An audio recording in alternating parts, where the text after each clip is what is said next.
Сізге көрсететін жасырын құрметсіздіктің 5 белгісі.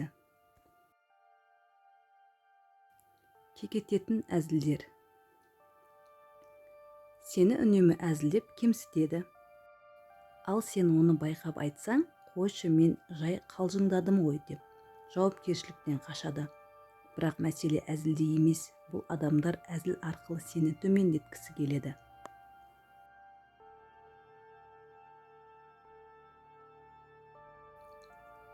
Сөзіңді елемеу. Сен сөйлеп тұрғанда сөзіңді бөліп жібереді, немесе тыңдамағандай болады. Бұл сенің пікірің маңызды емес деген белгі. Жиі қайталанса, сені төменге итермелей береді.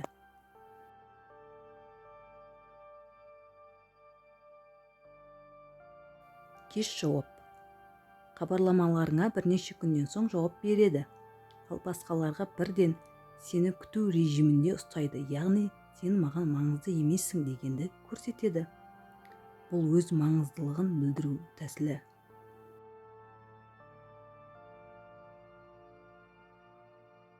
Жетістіктерді кішірейту.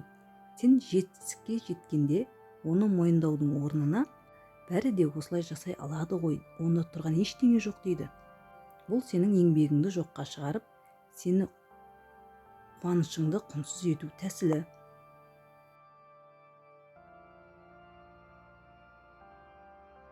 Салыстыру. Сені үнемі басқалармен салыстырады. Ол жұмысты тезірек бітіреді.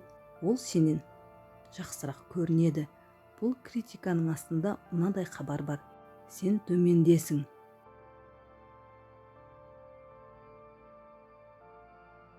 Жасырын құрметсіздік байқалмай-ақ сенің өзіңді бағалаудың төмендетеді. Бірінші қадам оны танып үйрену. Өзгенің әрекетін ақтамау. Шекараңды белгілеу.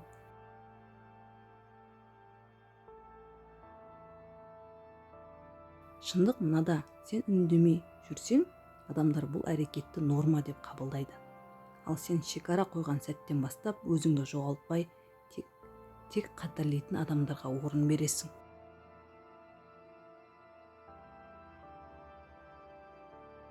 Адамның қадірін тірісінде білмеген, өлген соң мың өкінсең де пайдасы жоқ. Көп жағдайда біз жақындарымыздың барын бағаламаймыз. Бірақ олардан айырылғанда ғана кеш түсініп өкінеміз. Шын құрмет тірі кезінде көрсетілетін қамқорлық пен ықылас. Өмірде жасырын реніш, жасырын мазақ көп кездеседі. Бірақ шынайылық әрқашан артық, ашық айтылған сын түзелуге мүмкіндік береді. Ал жасырын құрметсіздік тек жүректі жаралайды. Уақыт ұстаз, бірақ ол емтиханды бірінші алып, сабақты кейін түсіндіреді. Көп нәрсені біз тек басымызға түскен соң ғана түсінеміз. Сондықтан уақыттың әрбір сәтін дұрыс пайдаланған абзал.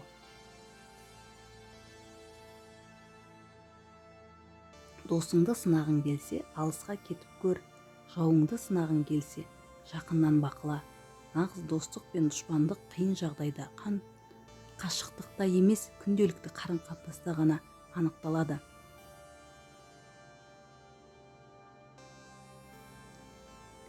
Құрмет деген үлкенге орын беру ғана емес, кішінің ойын тыңдай білу.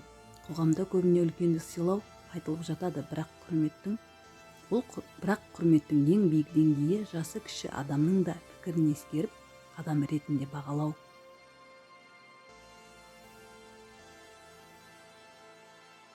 Біреудің жақсылығын мойындамау көрінбейтін ұрлықтың ең ауыры. Әркім еңбегіне алғыс пен мойындау күтеді.